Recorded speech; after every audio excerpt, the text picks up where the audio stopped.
Om, Opa, Ibu, Bapak, frater, para suster, rekan-rekan muda, anak-anakku yang terkasih, selamat pagi. Mengawali homili saya, pasti kita semua sepakat. Kalau bicara tentang rahim, pasti kita bicara tentang seorang ibu.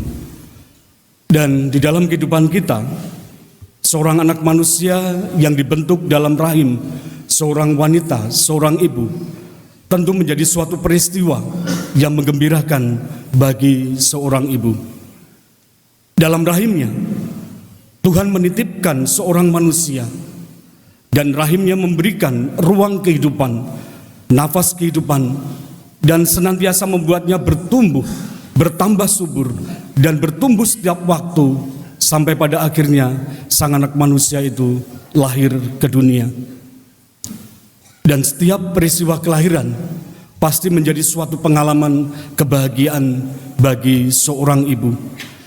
Pengalaman yang sungguh memberi rasa sakit, namun di balik itu membahagiakan. Dan rasa sakit tidak menjadi penghalang bagi seorang ibu untuk merelakan rahimnya menjadi tempat ruang kehidupan itu.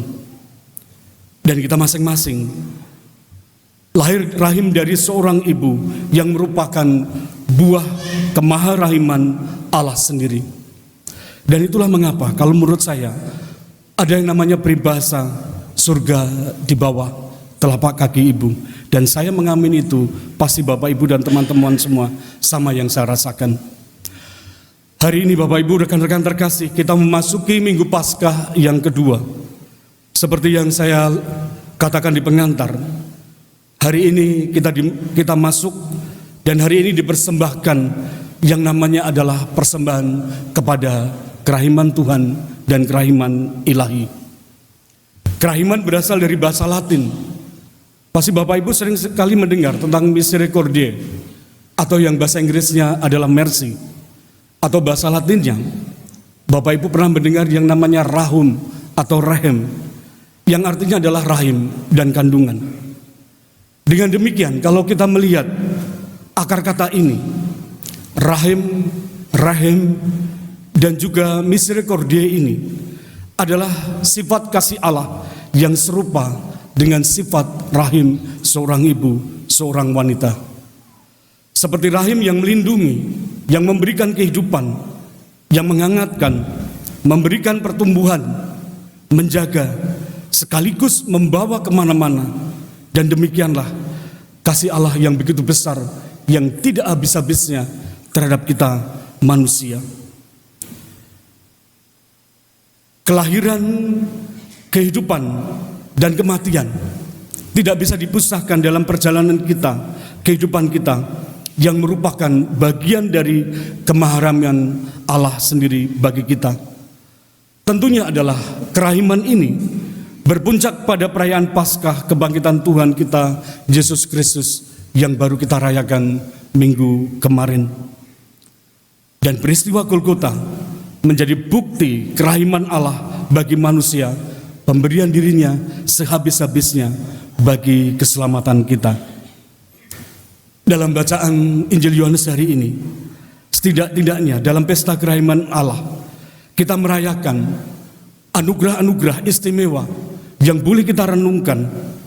Yang pertama, kita menerima damai sejahtera yang diberikan oleh Yesus sendiri melalui para muridnya.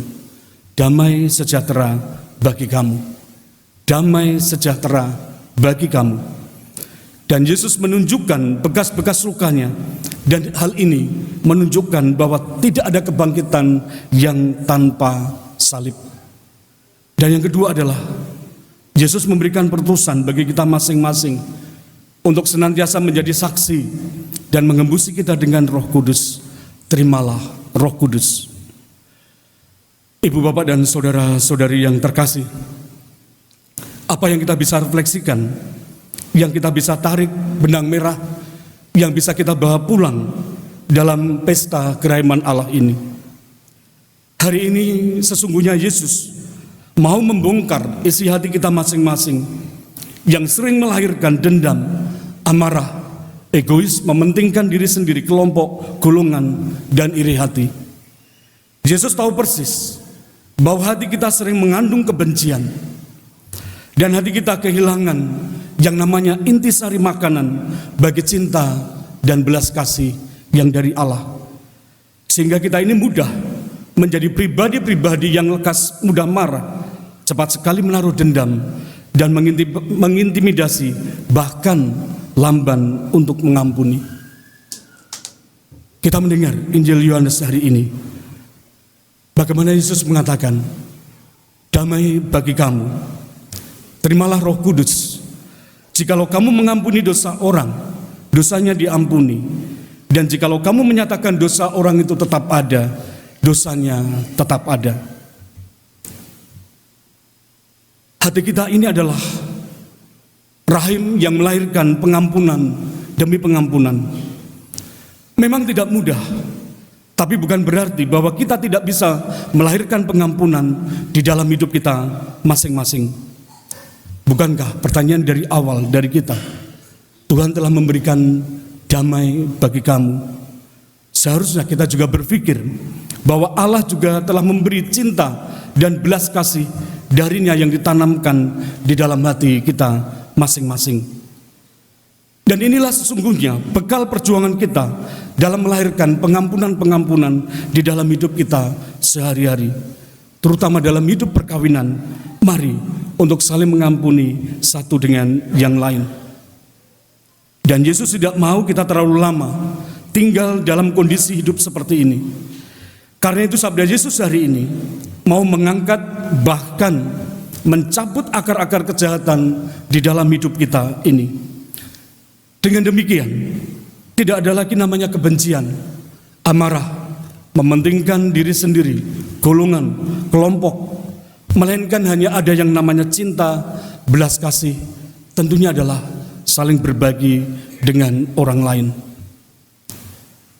Sesungguhnya kita semua ini sadar, kita tahu, kita paham, bahkan kita semua mengerti, tidak ada gunanya bagi kita bila kita itu adalah saling menaruh dendam dan amarah di dalam hidup kita. Karena sebenarnya kita juga sadar, semuanya itu hanya menguras energi positif di dalam hidup kita, yang akhirnya kita kehilangan yang namanya sukacita di dalam hidup. Kita kehilangan kasih Allah yang senantiasa baru di dalam hidup kita ini. Hidup bukan hanya sebuah cerita tentang dendam, amarah, kepentingan-kepentingan pribadi itu, tetapi hidup adalah bicara tentang rahim, belas kasih, misericorde, mercy itu. Tetapi Bapak, Ibu, dan rekan-rekan terkasih, hidup kita ini adalah juga sebuah cerita tentang cinta dan belas kasih yang tentunya adalah senantiasa melahirkan pengampunan demi pengampunan.